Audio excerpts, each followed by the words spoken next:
There is a quiet kind of decline that arrives in the lives of many men past midlife, subtle at first, almost unnoticeable. A little less morning strength. A slower recovery after physical effort.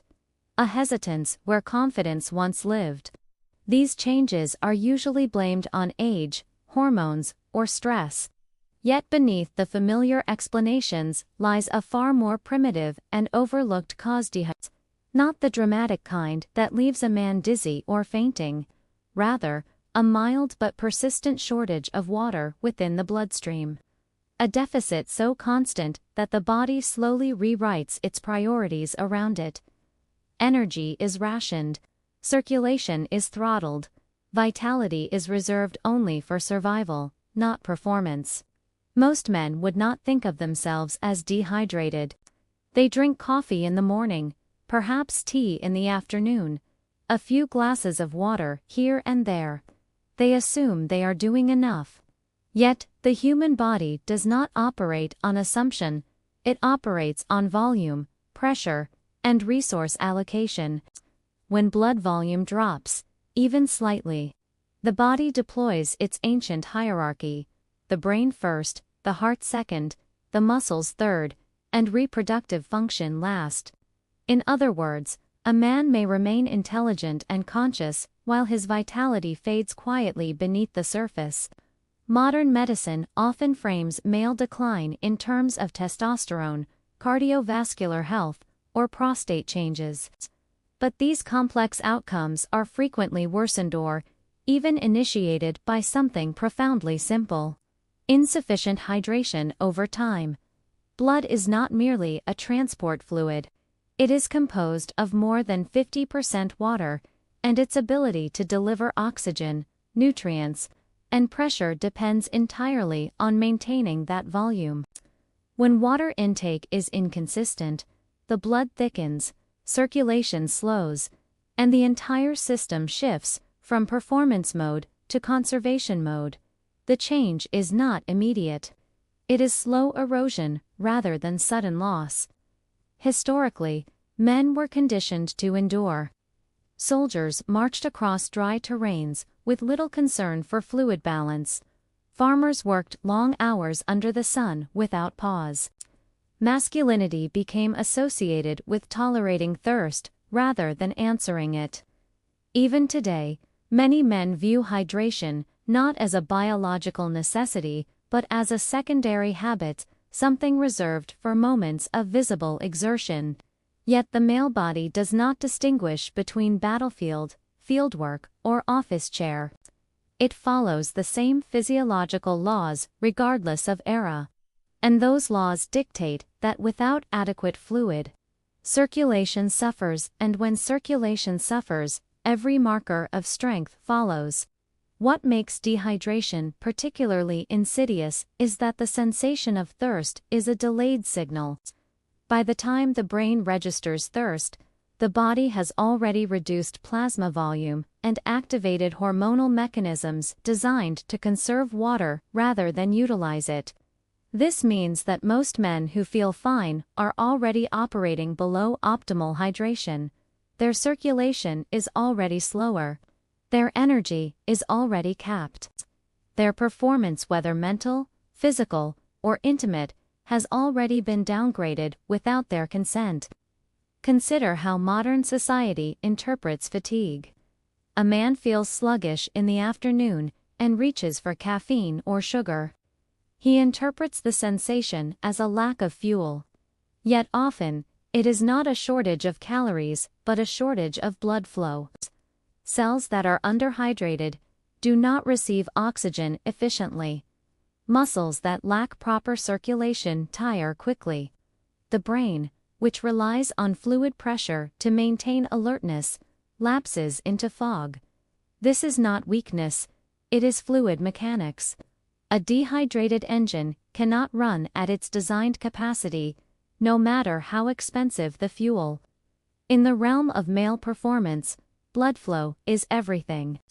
Erections, often viewed through an emotional or psychological lens, are fundamentally a hydraulic event. They depend not on mindset but on pressure, and pressure depends on volume. Without sufficient water in the bloodstream, even the most capable vascular system cannot generate the force required. It is not a failure of desire, it is a failure of physics. This quiet dehydration is not accidental, it is patterned. Most men wake after 8 hours of fluid loss through breathing and sweating, only to consume coffee, a diuretic, before replacing what was lost. They spend entire mornings in a deficit. They power through the day with minimal intake. Then, in the evening, they flood the body suddenly, forcing the kidneys to eliminate instead of absorb. The body does not thrive on drought followed by deluge. It thrives on consistency. This is not a motivational message, nor a wellness slogan. It is a biological equation. When fluid intake aligns with physiological demand, circulation improves, energy stabilizes, and systems once believed to be aging begin functioning as though time had reversed slightly. There is no miracle pill, no breakthrough technology, only water, delivered at the right times, restoring what was always meant to be abundant. In the chapters that follow, the decline often attributed to age will be re-examined through the lens of hydration. The evidence is not speculative. It is anatomical, chemical, and measurable. For men over 50, the difference between decline and resilience may not lie in complex interventions, but in mastering one of the simplest biological tools available. And that tool begins with water. Across clinics, wellness centers, and geriatric practices around the world, physicians have spent decades noting a peculiar trend among men over 50. Regardless of geography, ethnicity, or lifestyle, a similar narrative repeats itself: declining energy, weaker circulation, slower recovery, disrupted sleep, reduced confidence, and yet, in many cases, normal medical test results. Cholesterol may be controlled. Blood pressure might be within range. Hormones could appear moderately acceptable. And still, the individual feels diminished. Doctors categorize such cases as age-related decline, often due to the absence of acute pathology. Yet a number of practitioners with broader observational lenses have noticed something different. A recurring variable rarely given priority in medical reports: water intake patterns. When questioned closely, many of these men report erratic hydration habits. They skip morning fluids. They replace water with stimulants. They avoid drinking during work to minimize bathroom trips. They drink heavily only in the evenings. And in nearly every case, their symptoms mirror those of chronic, low-grade dehydration. Some physicians began quietly tracking this relationship. Over the span of months and years, informal experiments were conducted. Men were asked not to change their diet drastically, nor to take new medication, but simply to change when and how they drank water. Not more water, better timed water. The effects were not immediate miracles. Most reported only slight improvements in the first 2 to 3 days. But around day 5 to 7, an unmistakable shift often occurred. Morning energy felt cleaner. Afternoon fatigue reduced. Nighttime urination declined rather than increased. And in many cases, reported sometimes with hesitation. Sometimes, with relief, circulation improved even in the most private aspects of life. These patterns, repeated too consistently to ignore. Men often assumed they were experiencing hormonal revitalization or improved cardiovascular conditioning. Yet hormonal change does not occur within days. Vascular remodeling does not occur in a week. What does change that quickly is blood plasma volume. Laboratory tests confirmed it. As hydration patterns stabilized, blood viscosity decreased, blood pressure normalized, and oxygen transport efficiency increased. even when no other lifestyle modifications were made. In simpler terms, their engines stopped running dry. A number of wellness programs across Europe and Japan eventually began incorporating structured hydration timing into recovery protocols for men over 50, not merely for organ support, but for vascular performance optimization. The language surrounding hydration shifted. It was no longer framed as a wellness suggestion. It was treated as circulatory conditioning. The conclusion observed across these long-term evaluations was consistent. Most men are not suffering from irreversible decline, they are operating in a constant state of functional dehydration. Not enough to cause collapse. Just enough to dull the sharpness of life. And unlike aging, hydration is not irreversible. It is adjustable. It is trainable. It is repeatable. Beyond emotion, beyond desire, beyond psychology, the male erection is, at its core, a hydraulic event.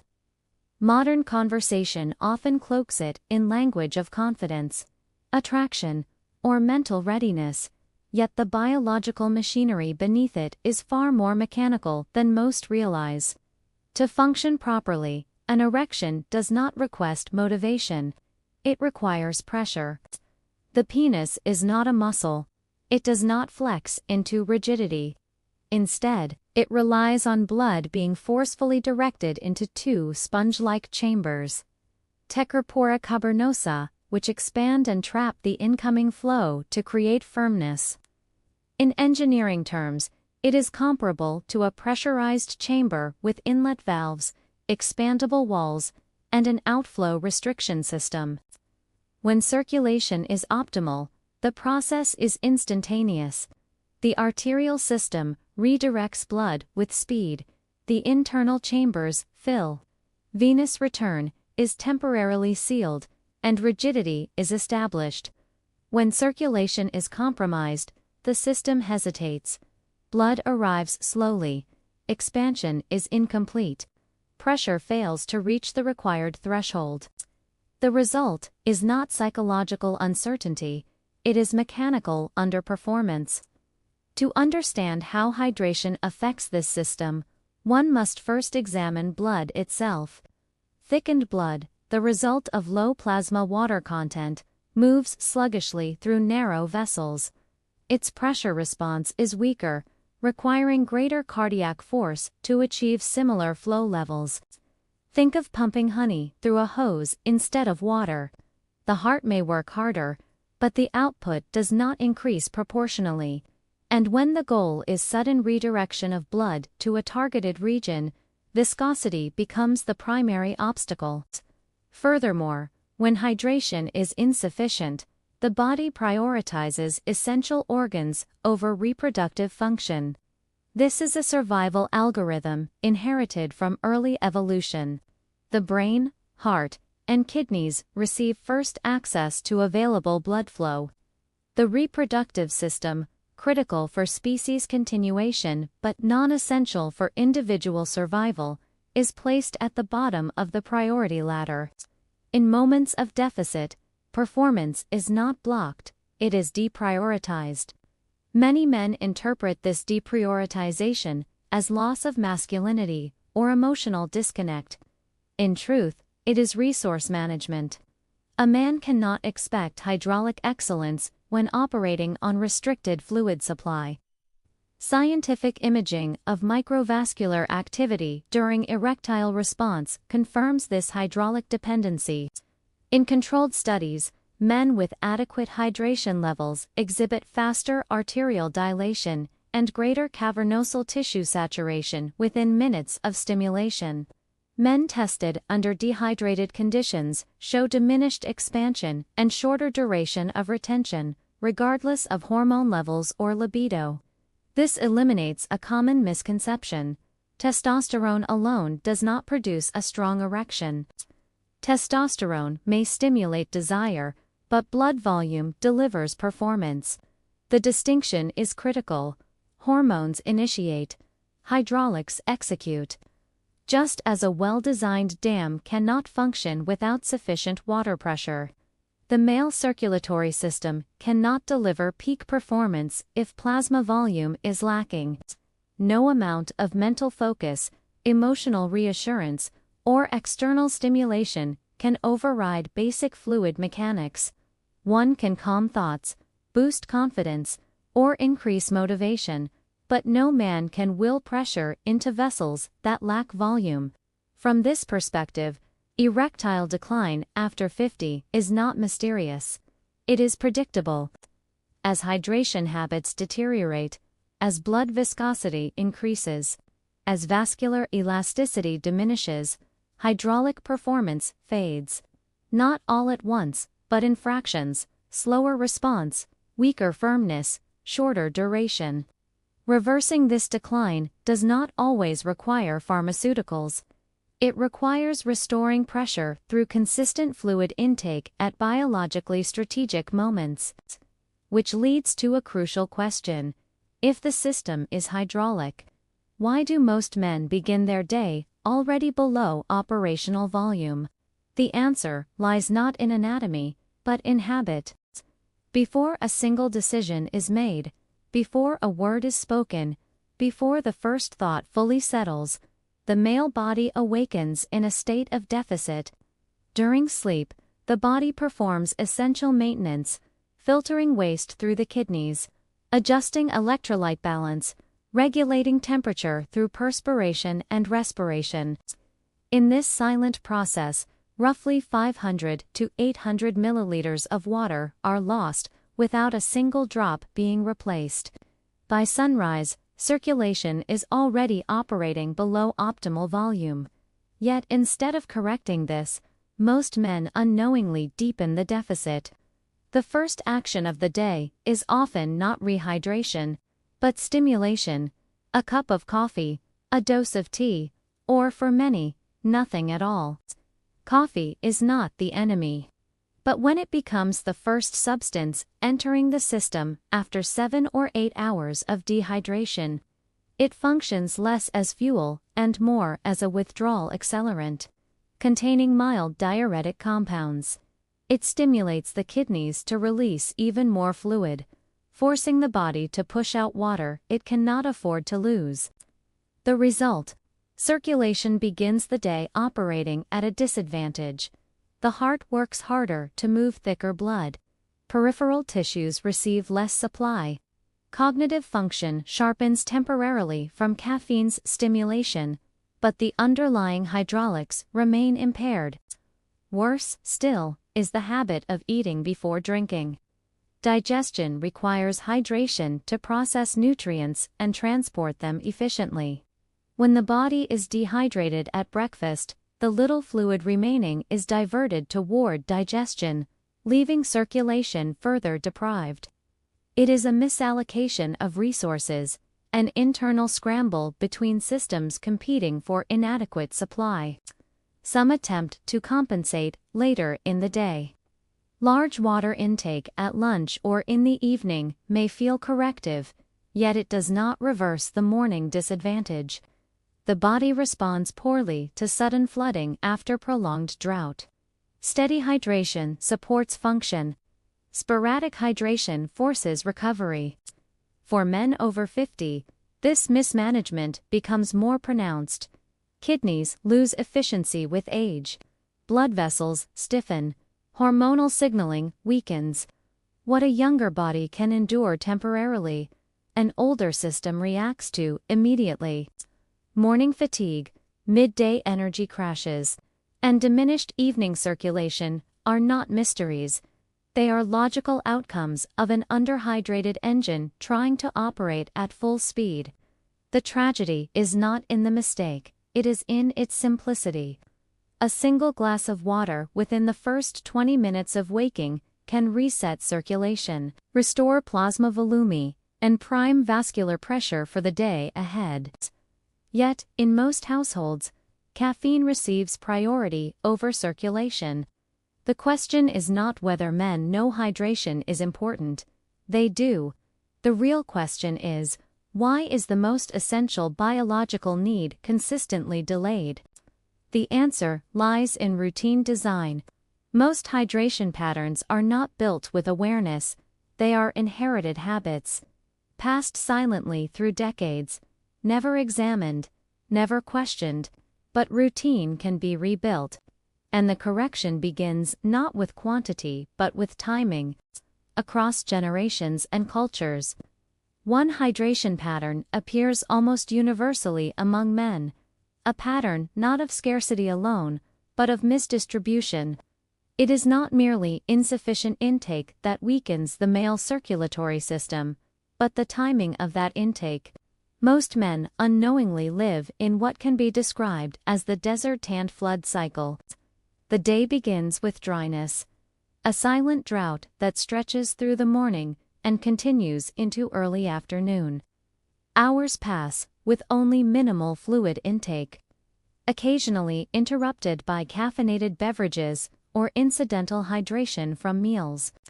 The body learns to operate on restriction, tightening control over available water, reducing peripheral circulation, and conserving resources for essential organ function.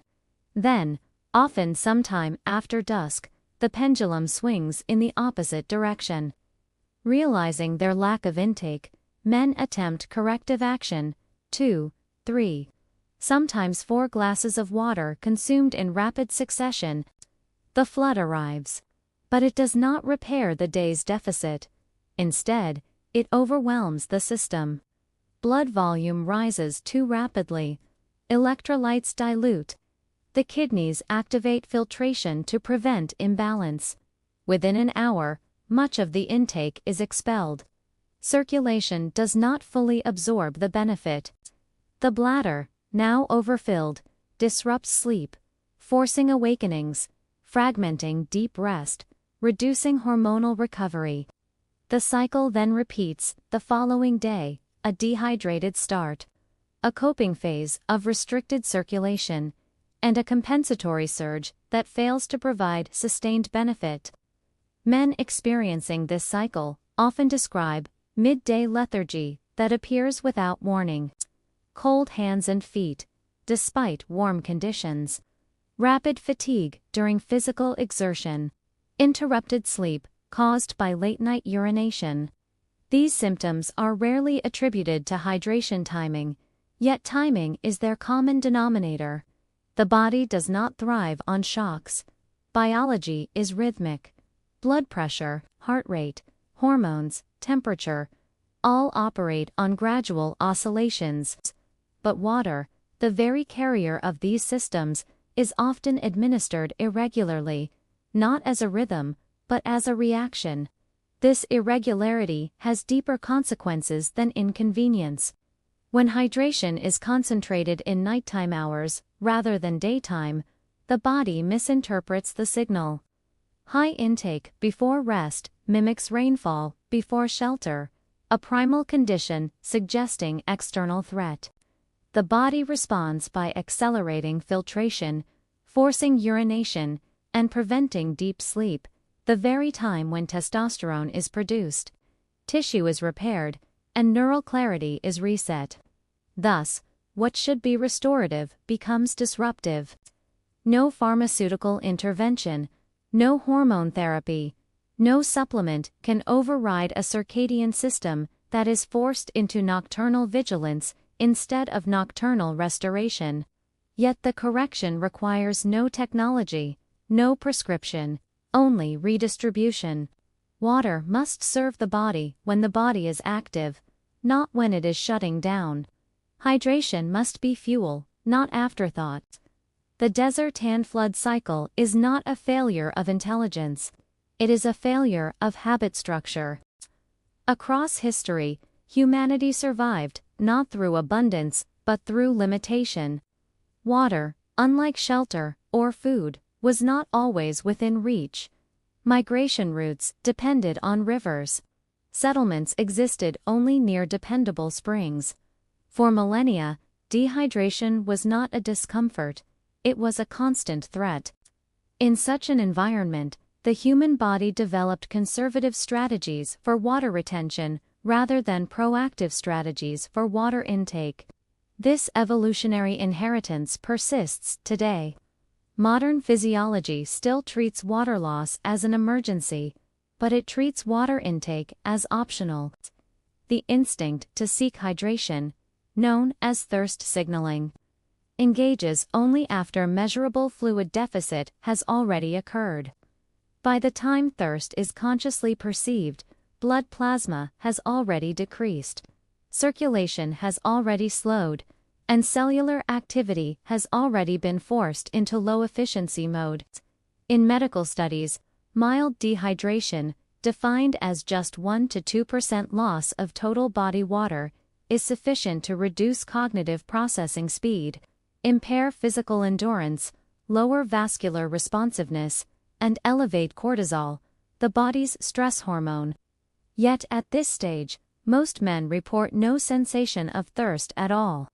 The body does not ring alarms early. It waits. This delay is a survival-oriented mechanism. In an era where water sources were unpredictable, conserving internal fluid was safer than continuously expelling it via sweat or urination. What made sense for desert survival does not make sense for modern circulation, especially in aging bodies where vascular elasticity is already reduced. Men over 50 face an additional disadvantage. Renal sensitivity declines with age, meaning the kidneys become slower at regulating fluid levels. As a result, even mild dehydration produces stronger circulatory consequences, while rapid hydration produces more aggressive filtration. In other words, the system becomes both slower to recover and faster to expel. Relying on thirst as a guide is therefore not only inaccurate, it is physiologically outdated. Hydration cannot be reactive. It must be preemptive. Consider aviation. Pilots do not wait for fuel to drop before planning a refill. Fuel levels are maintained above functional thresholds at all times. The human circulatory system operates on the same principle. It should not merely have enough, it should never fall below. Yet instinct, emotion, and habit often override logic. Many men will respond to hunger immediately, to fatigue gradually, to thirst only occasionally, and then only with half measures. A sip here, a glass there. No rhythm, no reserve. The body remembers this inconsistency. It learns over time that intake is unreliable, and so it lowers circulation to match expected supply. The system does not fail, it adapts downward. To restore performance, instinct must be replaced with discipline. Biology must be guided rather than awaited. And that guidance begins with structure. In every optimized biological process, from cardiovascular training to sleep regulation, rhythm is superior to intensity. The body does not respond best to extremes. It responds to patterns. Hydration is no exception. What weakens circulation is not only too little water, but too much inconsistency. Correction begins not with volume, but with structure. Before determining how much water a man should consume, one must determine when water should be delivered in relation to biological demand. Observation across clinical and athletic populations reveals a shared truth. Performance depends on steady plasma volume, not sudden A single large intake cannot generate sustained circulation, just as a single gust of wind cannot power an engine. Consistency creates pressure. Pressure creates performance. Thus, a functional hydration protocol must operate like a metronome rather than a siren, subtle, frequent, and predictable. The foundational pattern observed in high-function endurance training, cognitive optimization fields, and clinical vascular rehabilitation is simple. A full glass of water within 20 minutes of waking. A half glass every 45 to 60 minutes during waking hours. a taper, in the final 90 minutes before sleep. This framework is not chosen for convenience. It mirrors the natural rhythm of renal processing, allowing the kidneys to absorb and utilize rather than filter and discard. At this cadence, the circulatory system is kept in sustained operational pressure, allowing muscles, organs, and erectile tissue alike to receive uninterrupted resource access. Crucially, the goal is stability, not excess. Hydration is not a floodgate but a supply line. A body that receives predictable input will allocate resources more confidently. Blood vessels remain receptive instead of contracted. Hormonal secretion follows its optimal patterns instead of being disrupted by stress state signals. For adult males past midlife, structure becomes even more essential. As baroreceptor sensitivity declines and vascular stiffness increases, the body becomes less capable of sudden adjustments. It no longer responds gracefully to rapid shifts. Instead, it thrives under gradual transitions. This is why the protocol does not suggest emotional gestures, drink more, but mechanical precision. If circulation is an engineering system, then hydration must be treated as scheduled maintenance, not discretionary input. To some, such structure appears excessive. Yet compare it to any high-function machine, vehicles, reactors, aircraft, none leave fluid supply to instinct.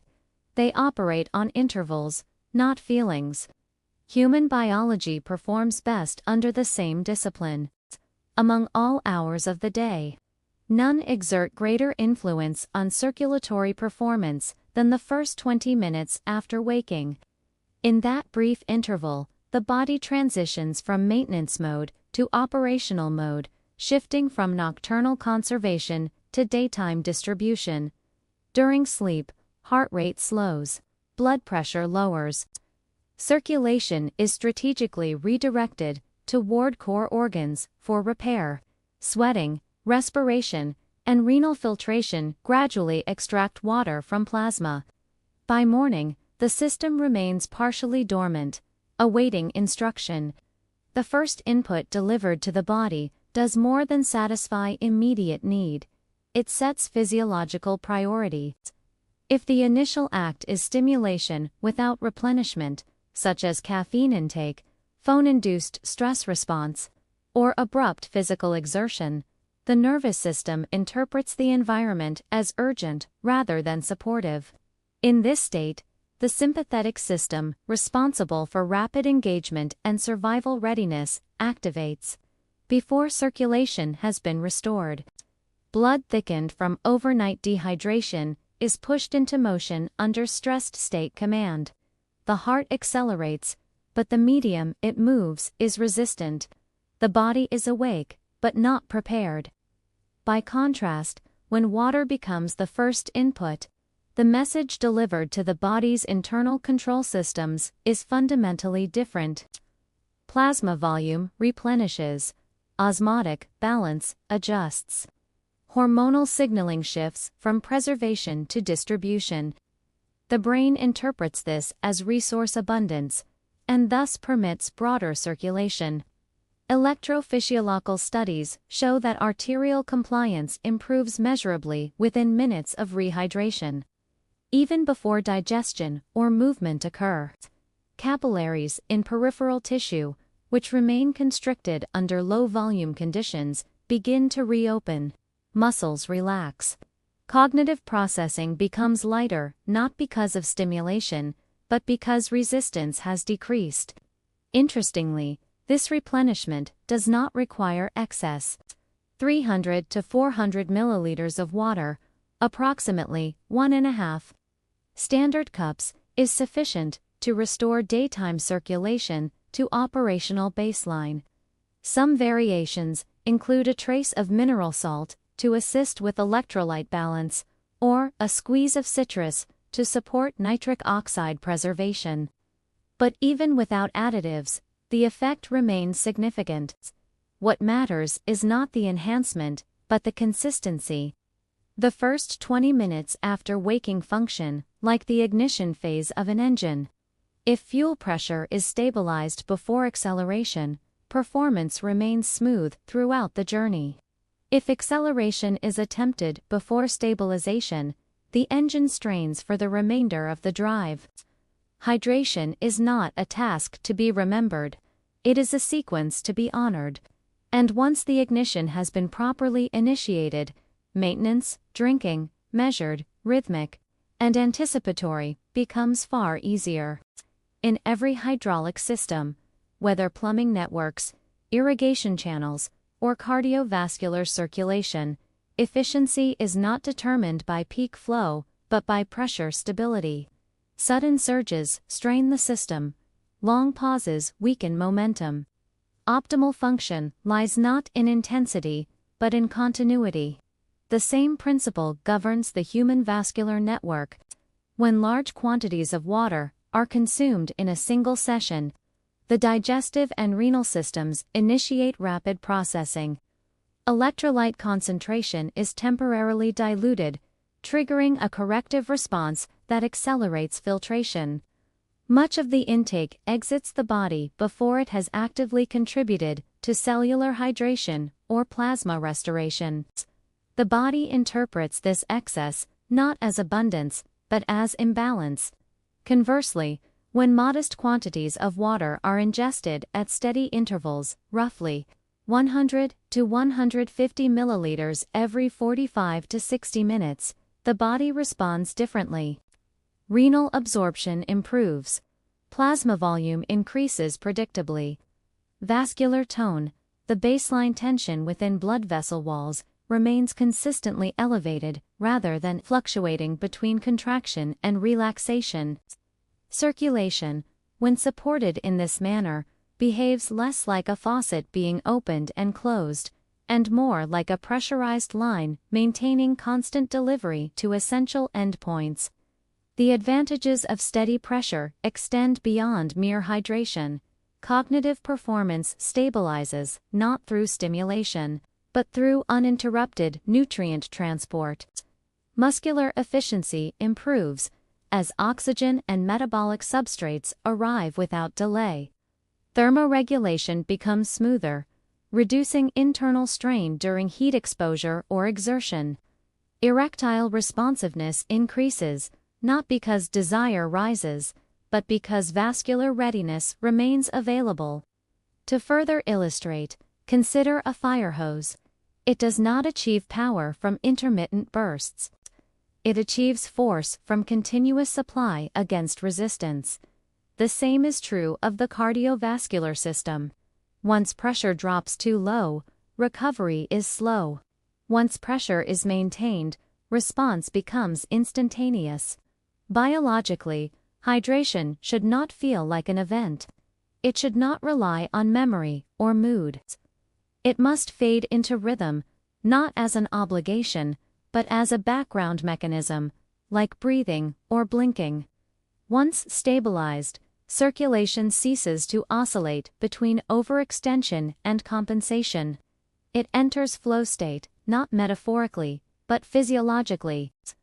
Across fitness routines, athletic preparation, and even moments of intimacy, one behavior persists with remarkable consistency. Reactive hydration, the belief that drinking a large amount of water immediately before exertion will enhance circulation and improve performance. This instinct appears logical on the surface. More water should mean more blood volume. More volume should mean stronger pressure. Yet, biologically, the body does not respond to late hydration with immediate enhancement. It responds with defensive filtration. When a substantial amount of water is consumed rapidly, particularly on an already dehydrated system, the sudden influx disrupts electrolyte concentration. The kidneys, designed to protect chemical balance above all else, respond by initiating rapid excretion. Rather than elevating circulatory pressure, the body diverts effort toward clearing excess fluid. Instead of strength, the result is bloating, distraction, and reduced vascular responsiveness. This pattern is evident in both clinical observation and athletic analysis. Men who consume large volumes shortly before physical effort often report stomach heaviness or visible protrusion, a clear sign of retained water in the digestive tract rather than the bloodstream. Frequent urination during activity, indicating that filtration has been prioritized over delivery. Diminished focus, not due to psychological unease, but due to increased parasympathetic activity in the digestive system. In intimate contexts, the effect is even more counterproductive. Circulation directed toward the gastrointestinal and urinary systems is circulation not available for erectile tissue. The individual may expect heightened performance, but instead experiences internal congestion and external delay. Hydration must precede demand, not collide with it. A body that has been gradually supplied hours before activity can redirect resources instantly. A body that is flooded at the starting line cannot. The proper window is no later than 45 to 60 minutes before exertion. Beyond that point, no additional input is required, only distribution. The lesson is consistent with engineering. Pressure should be built into the system before activation, not forced during operation. To validate whether hydration rhythm, rather than hydration volume, truly influences vascular performance. Several observational profiles across different demographics were examined. Though varied in age and occupation, their outcomes reveal a consistent pattern. Those who shifted from reactive to anticipatory hydration experienced performance gains without altering diet, exercise, or supplementation. Case Group A, post-40, office professionals, sedentary lifestyle. Most participants reported sluggish energy in the morning, afternoon vascular drop-off, and inconsistent erectile reliability. Their instinctive solution had been late caffeine intake or increased food consumption, not hydration. When instructed to apply a structured morning intake and hourly hydration, they noted earlier mental clarity without reliance on stimulants. Improved morning erectile response without additional sleep reduction in afternoon drowsiness. Previously mistaken for mental fatigue, but revealed to be circulatory decline, no diet or exercise change was introduced, only scheduling. Case Group B, recreational athletes age 30 to 50. Many believed they were well hydrated due to large water consumption before training. Yet, during exertion, they still experienced early muscle stiffness, high heart rate spikes, excessive sweating with low stamina. Upon transitioning to distributed intake across 2 hours pre-training, rather than one flood immediately before, their exertion response shifted, lower effort per movement, smoother breathing, rhythm reduced perceived strain despite identical workload. Performance did not increase through force. It increased through preparation. Case Group C, men over 50 with mild circulatory decline. Many assumed their issue was strictly hormonal. Yet recordings showed morning hydration deficiency stronger than testosterone deficiency. When hydration rhythm stabilized, arterial pressure curves, smoothed hands, and feet remained warmer throughout the day. Nighttime urination reduced, despite higher total water intake. The conclusion: circulation did not need more fluid, it needed organized delivery. Across all groups, a consistent truth emerged. Hydration improved performance not by quantity, but by priority placement. The earlier and steadier the input, the more reliable the output, cognitive, muscular, or sexual. This confirms a foundational axiom. Circulation is not a reservoir. It is a supply chain. And like any efficient system, its success depends more on timing than volume. The human body does not distribute water democratically. It allocates based on priority, not preference. At any given moment, multiple systems compete for limited circulation. The brain demands clarity. The muscles demand fuel and cooling. The digestive system demands processing power. The kidneys demand purification. The reproductive organs demand readiness. But the body is governed by strict survival logic, not comfort or ambition.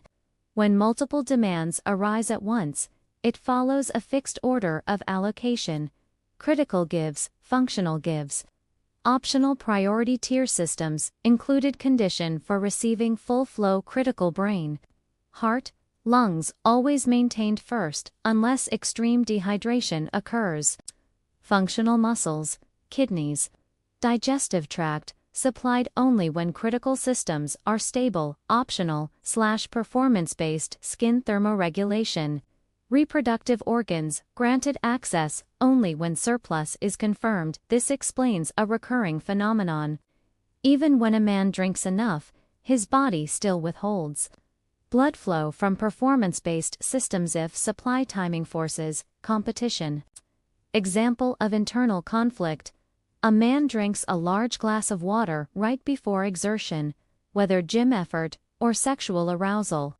The digestive system immediately activates to process fluid. The kidneys activate to maintain electrolyte balance.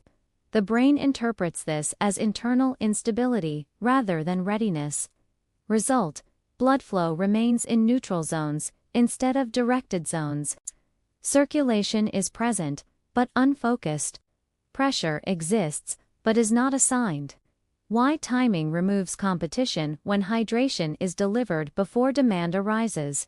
The body resolves critical operations early. By the time muscular or reproductive activity begins, no system is in crisis mode. The kidneys are not urgently filtering. The stomach is not engaged in active digestion. Plasma volume is steady, requiring no emergency reallocation. Only then does the vascular governor, the autonomic nervous system, authorize unrestricted flow to performance systems. This is why well-timed hydration feels like natural confidence, while late hydration feels like weight. Circulation is not only about movement, it is about permission. Circulation is not merely a matter of plumbing, it is an electrical negotiation. Blood vessels do not move on their own. They receive commands from a control tower buried deep within the brainstem, the autonomic nervous system, ANS. This system operates entirely outside conscious awareness. It does not ask permission, it decides. It has two primary modes. Mode, technical term, biological purpose, vascular effect, defense. Mode, sympathetic dominance, fight or flight, protect against threat. Conserve core energy constriction, blood retreats inward.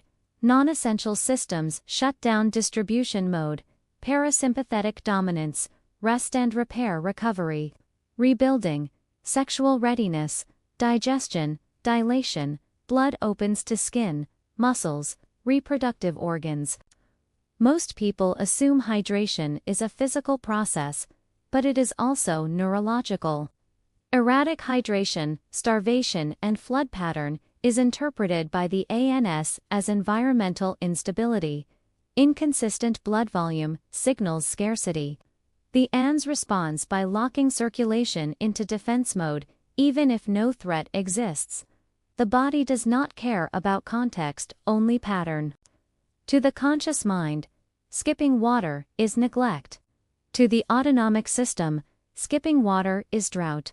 Hydration as a neurological signal when water intake is steady and predictable.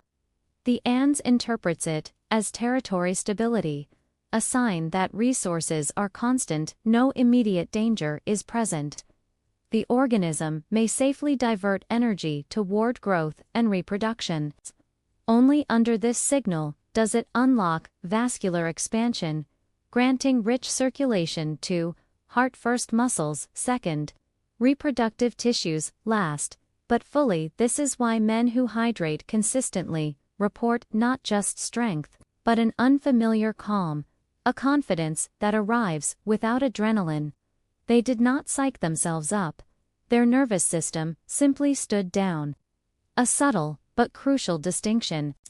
Fight-or-flight energy is fast but unstable. Hydration-based energy is slow but unbreakable. One is spark, the other current.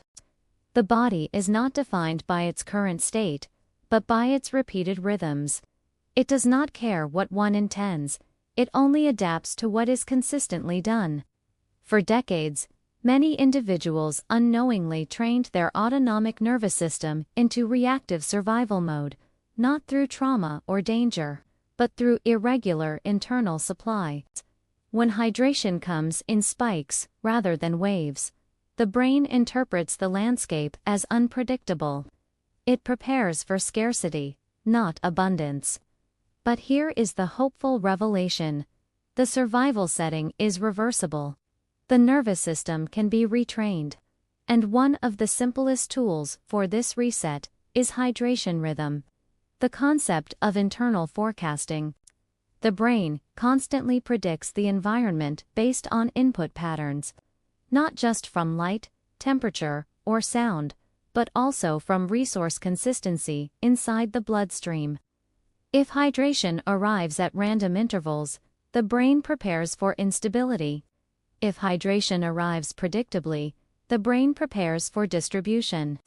This means even before water reaches the tissues, the expectation of water already begins altering circulation behavior. Consistency becomes a message. Resources are secure. You may allocate generously. How long does recalibration take? Neurological adaptation does not require months, it only requires clarity. Studies on autonomic reset patterns show that 7 to 10 days of rhythmic hydration is enough to shift the body's default state from sympathetic bias, tight, alert, restricted to parasympathetic leaning fluid, confident, open. This aligns with countless anecdotal reports. Improved morning steadiness, fewer jolts of anxiety upon waking, stable afternoon power, replacing energy dips. A calm that does not come from slowing down, but from running efficiently. A man no longer running from his own physiology. There is a point, gradual yet distinct, when hydration is no longer felt as input, but as identity. Not something added to the system, but something defining the system. At that point, circulation does not improve, it stabilizes. Libido does not return, it reclaims its place. Energy is no longer summoned, it is present. The body stops negotiating with survival. It begins investing in vitality. Aging is often spoken of as a decline in strength, memory, or physical resilience. But long before these functions fade, a subtler change appears. One so familiar that most consider it cosmetic: the look of fatigue, the tension behind the eyes, the slight collapse in posture, more protective than structural. These are not signs of chronological aging. They are manifestations of sustained sympathetic dominance, the body held in defense mode for too long. Hydration as anti-tension. The sympathetic nervous system contracts. Blood vessels constrict. Facial muscles tighten. Jaw sets unconsciously. Shoulders draw forward, guarding the chest. A chronically dehydrated body lives in microcontraction, even at rest. Once hydration rhythm stabilizes, and the autonomic system shifts toward parasympathetic ease, a noticeable transformation occurs, not through effort, but through release. The eyes soften, no longer scanning for threat. Skin tone improves, not from surface moisture, but steady microcirculation under the dermis. The voice lowers subtly, losing urgency. Posture opens, not because of discipline, but because tension is no longer needed. Youth is not the absence of wrinkles, It is the absence of reactive tension, real versus artificial vitality. Many attempt to appear youthful using external stimulation, caffeine-based alertness, overbright expressions, forced enthusiasm. This is exhaustive radiance, a glow produced by burning internal fuel. Hydration-driven vitality is different. It is quiet. It is unforced. It does not spike, it sustains. One is presentation, the other is presence. Why the body rewards hydration with radiance when resources are consistent. The body stops rationing. It restores investment in long-term tissue quality, particularly skin, fascia, and connective layers that signal youth visually and kinesthetically. Capillary networks reopen. Lymphatic drainage clears puffiness. Collagen networks maintain elasticity due to proper viscosity. This is not vanity. It is visible evidence of internal stability. Many assume that exercise builds strength, but the truth is subtler. Exercise does not create vitality, it requests it. Only a well-supported system delivers it. A dehydrated body treats physical movement as a threat.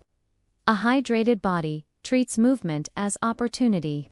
The physiology of effort under dehydration: when the body lacks fluid, blood thickens, heart rate rises disproportionately to workload. Muscle fibers accumulate waste faster than they can expel it. Joints receive less lubrication, increasing friction and wear. The autonomic system responds defensively: conserve, limit output, restrict circulation. Effort becomes strain, and instead of building energy, exercise extracts it. This is why so many quit training routines, not due to laziness, but due to internal resistance. Their body was not refusing movement, it was protecting itself from damage. Hydrated movement: a completely different response in a properly hydrated state. Blood viscosity is optimal, allowing smooth delivery and removal of metabolic byproducts. Muscles receive consistent oxygenation, preventing premature fatigue. Joint capsules glide freely, minimizing wear and inflammation. The nervous system interprets activity as safe activation, not potential injury. The body now says, resources available, enhance performance, reinforce tissue. Movement becomes restorative rather than depleting. Even a 20-minute walk, when performed in this internal condition, becomes a circulatory flush, sweeping away stagnation, a lymphatic pump, clearing inflammation, a neurological reset, reaffirming parasympathetic dominance. The compounding loop of hydration plus motion hydration supports movement. Movement increases circulation. Circulation redistributes hydration into deeper layers. This creates a self-fueling loop. Input system response, long-term effect consistent. Hydration nervous system reduces resistance, easier movement. Low intensity movement, circulatory expansion, better tissue nourishment, repeated daily, improved elasticity and endurance. A younger body in motion vitality is not built by intensity, it is built by cooperation. The brain is often romanticized as a realm of ideas, intelligence, and creativity.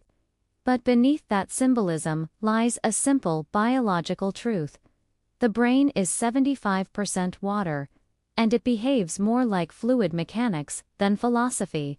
Every aspect of cognition, from reaction time to decision-making, depends on hydration pressure inside neural tissue. What happens to the brain when water levels dip just 1 to 2%? Scientific studies reveal that even mild dehydration before thirst is even felt triggers immediate, measurable neurological disruptions, slower synaptic transmission, thinking becomes foggy, delayed, reduced dopamine sensitivity, motivation drops, tasks feel heavier, increased cortisol production, emotional reactivity rises, patience vanishes. Decline in short-term memory encoding. The brain absorbs less of what it sees or hears. This is why fatigue, irritability, or sudden discouragement often appear in the afternoon, not because of workload, but because hydration has quietly fallen below cognitive baseline. Hydration as emotional stabilizer. A hydrated body is not just more energetic, it is more emotionally composed. When fluid levels are adequate, blood sugar fluctuations stabilize. Cortisol remains controlled. The prefrontal cortex, responsible for logic and restraint, stays dominant. In contrast, a dehydrated brain hands control to the limbic system, the primal emotional core. Rational thinking weakens. Irritation, pessimism, or impulsive reactions rise, not as flaws of temperament, but as consequences of chemistry. Hydration does not create discipline or calm, it protects them. Why mental aging often begins as hydration neglect. Many accept memory lapses, reduced processing speed, or mood volatility as inevitable signs of aging. Yet research increasingly suggests that in a large number of cases, the decline is not neurodegeneration, but chronic underhydration over decades. Long-term, mild dehydration shrinks brain volume temporarily, making neural pathways work harder, impairs lymphatic drainage, preventing nightly clearing of waste proteins, reduces neuroplasticity, limiting the brain's ability to adapt and learn. Hydration rhythm does more than refresh the mind, it preserves identity. Most think hydration is a daytime task. But in truth, the quality of night depends on the structure of day. The body does not merely rest during sleep. It reallocates resources, rebuilds tissue, releases hormones, and clears neurological debris. Yet all of these functions rely on stable internal fluid pressure. When hydration is imbalanced, either too low going into the night or too high too late, the body cannot enter deep restoration. Two types of sleep sabotage caused by poor hydration habits: hydration pattern before bed, system interpretation, sleep consequence. Too little hydration during the day, body believes water is scarce. Kidneys retain fluid, gives frequent micro-wake-ups from thirst or dry mouth. Flooding late at night, sudden influx treated as imbalanced bladder fills rapidly gives forced awakenings for urination, what many interpret as getting old. Waking 2 to 3 times per night is often not aging at all. It is poor hydration rhythm forcing defensive filtration cycles during sleep. Hydration and hormonal renewal. The deepest phase of sleep is when testosterone is produced. Human growth hormone HGH is released, tissue repair accelerates. But both testosterone and HGH production require parasympathetic dominance, which only occurs when the nervous system feels safe, and that safety signal is deeply tied to fluid stability. If the kidneys are overactive or the brain is detecting internal imbalance, hormonal restoration is delayed or interrupted. This is why men who correct hydration timing often report not only deeper sleep, but stronger morning drive, renewed muscle tone, and clearer memory recall. The ideal hydration curve for optimal sleep, rather than focusing on how much one drinks. The secret lies in when high intake early gives fuels day, stabilizes circulation, gradual descent through afternoon, maintains balance without overload. cutoff window 1.5 to 2 hours before bed allows kidneys to clear without night disruption with this pattern. The body receives a message. Resources secured. No threat detected. Enter full restoration. Sleep shifts from maintenance to reconstruction. Most people treat health as a checklist of efforts. Drink water, exercise, eat well, sleep, but the body does not operate on checklists, it operates on cycles. Each function either feeds the next or disrupts it depending on internal timing.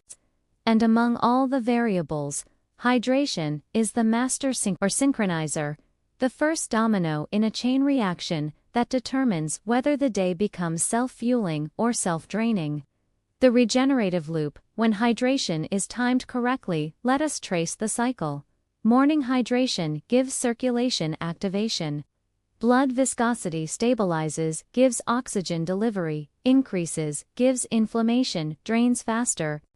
Improved circulation gives nervous system relaxation. Autonomic system shifts from alert mode to resource mode, gives emotional steadiness, increases. Calm, nervous system, gives efficient movement muscles, fire smoothly without resistance, gives even light exercise, becomes energizing, not exhausting. Productive movement gives enhanced nutrient distribution. Blood carries amino acids, glucose, and electrolytes deeper, gives tissue repair, accelerates. Balanced chemistry gives deep sleep permission, cortisol falls. Melatonin rises naturally, gives body enters full hormonal restoration at night. Restorative sleep gives stronger morning hormonal profile, testosterone, HGH, and neurotransmitters reset to youthful baseline, gives next morning begins ready to build. And with morning hydration, the cycle begins stronger than before. Vitality is not effort, it is momentum. Where most fail is not due to weakness, but due to fragmentation. They try to improve parts of the system without fixing the starting point. Hydration, done rhythmically, not reactively, creates momentum. It aligns the body's subsystems so that each effort amplifies the next, instead of competing with it. At that point, discipline becomes automatic behavior, motivation is no longer negotiated. Aging slows because decay is no longer fed daily. The body stops trying to survive the day and begins investing in the next one. Vitality is not reclaimed through grand declarations. It is not won through sudden transformation, nor dramatic sacrifice. It begins with one decision, repeated until the body understands it is no longer temporary. A single glass of water in the morning may appear trivial, but to the body, it is not fluid. It is signal. A message to the blood, expand. A message to the heart, prepare. A message to the nervous system, stand down. You are safe. A message to the future, we build from here. No matter one's age, condition, or history, this act is universally available. It costs nothing. It demands no belief. It does not discriminate. It simply initiates change. The test of 1 week, many will hear these words and nod with agreement. A few will convert agreement into action. The invitation is simple. For the next 7 mornings, before anything else, begin with 1 full glass of water.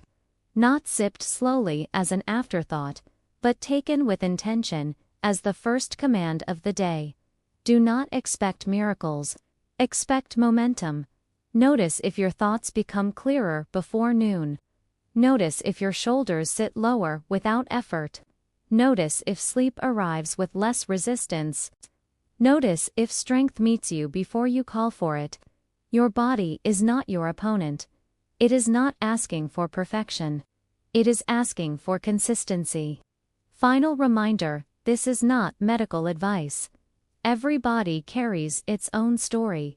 If pain, complexity, or uncertainty is present, seek guidance from a professional. But do not mistake caution for helplessness. Even the most damaged physiology retains response. The question is not, can the body improve? The question is, will you give it a chance to? And so, it begins. Tomorrow morning, a glass of water, a signal to rebuild. This is golden well-being. This is where decline ends, and construction resumes.